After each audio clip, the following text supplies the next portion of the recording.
సంవత్సరం నిండింది, మరి సంవత్సరం నిండిన తర్వాత ఏం సాధించినవయ్యా నువ్వు అని చెప్పారు అని అడిగితే చెప్పడానికి సమాధానాలు లేవు.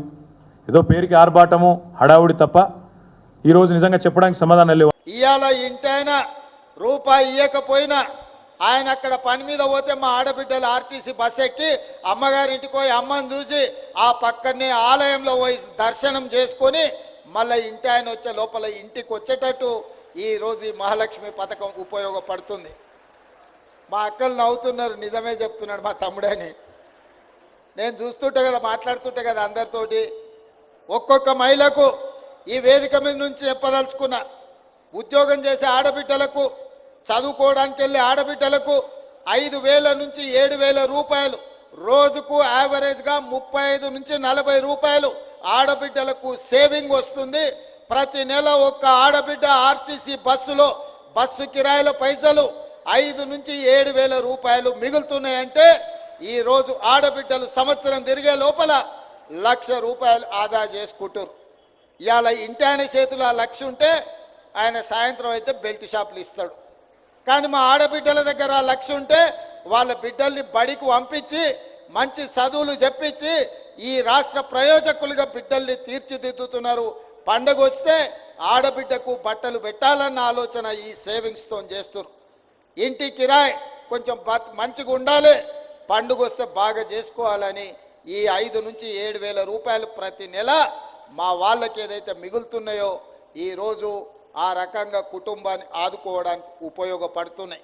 ఇదే కాదు, 200 యూనిట్లు పేదవాళ్ళ ఇంటికి ఉచిత కరెంటు 200 యూనిట్లు ఇవ్వడంతో దాదాపుగా 700-800 రూపాయలు ఈరోజు పేదవాళ్లకు మిగులుతున్నాయి.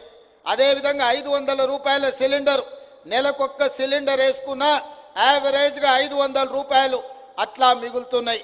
అంటే 6 గ్యారంటీలలో ఆడబిడ్డలకు బస్సు ఉచిత ప్రయాణం కావచ్చు, పేదవాళ్లకు 200 యూనిట్లు ఉచిత కరెంటు కావచ్చు, 500 రూపాయల సిలిండర్ కావచ్చు, రాజీవ్ ఆరోగ్యశ్రీ ద్వారా ఇంట్లో పేదవాళ్ళకి ఏ ఇబ్బంది వచ్చినా 10 లక్షల రూపాయలు కార్పొరేట్ వైద్యాన్ని అందించడం ద్వారా యావరేజ్గా ప్రతి నెల సరాసరిగా చూసుకున్న 10,000 రూపాయలు ఈరోజు ప్రతి కుటుంబానికి ప్రత్యక్షంగా ఆర్థిక ప్రయోజనం చేకూర్చే విధంగా ఈరోజు ఈ పథకాలు అమలు జరుగుతున్నాయి.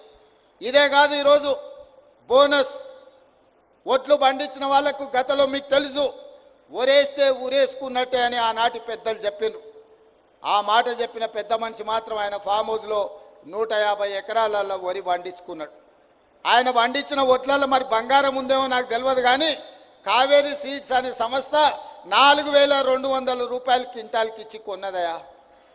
మరి దొరలు పండిస్తే ఆ ఒట్లలో బంగారం ఉంటుందేమో నాకు తెలియదు, కానీ గజ్వేల్ ఫామ్ హౌస్లో రాష్ట్రమంతా ఒరేస్తే ఉరేసినట్టు అని రైతాంగానికి చెప్పి వారు మాత్రం 150 ఎకరాలల్లో వరి పండించుకుంటే కావేరీ సీడ్స్ 4,200 రూపాయలు క్వింటాల్కి ఇచ్చి కొనుగోలు చేసింది. ఆనాటి పరిస్థితులు అవి. మరి ఈనాడు రైతాంగం కష్టాలు గుర్తించి రైతులను ఆదుకోవాలని, వ్యవసాయం దండుగ కాదు వ్యవసాయాన్ని పండుగ చేయాలని, ఇది రైతు రాజ్యమని నిరూపించడానికి 25,35,000 మంది రైతు కుటుంబాలకు మొదటి సంవత్సరంలోనే 21,000 కోట్ల రూపాయల రైతు రుణమాఫీ చేసి 2 లక్షల రూపాయల వరకు రైతులకున్న అప్పుల నుంచి రుణ విముక్తుల్ని చేసి ఇవాళ 25 లక్షల మంది రైతులను అప్పుల ఊబీలో నుండి బయటికి తీసుకొచ్చినాం. 21,000 కోట్ల రూపాయలు రైతుల ఖాతాలో వేసినాం. ఇదే కాదు, ఊరేసుకుంటే ఊరేసుకున్నట్టు కాదు, ఊరేసుకోండి గిట్టుబాటు ధర ఇవ్వడమే కాదు మీకు 500 రూపాయల బోనస్ ఇస్తామని చెప్పి ఇవాళ ఈ రాష్ట్రంలో రైతాంగాన్ని వరి పండించమని ప్రోత్సహించినందుకు ఈరోజు భారతదేశంలోనే రికార్డు. స్వతంత్రం వచ్చినప్పటి నుంచి ఈనాటి వరకు ఉమ్మడి రాష్ట్రంలో కానీ పంజాబ్ రాష్ట్రంలో కానీ ఏ రోజు కూడా 1,53,00,000 మెట్రిక్ టన్నుల వరి ధాన్యం ఉత్పత్తి చేయలేదు.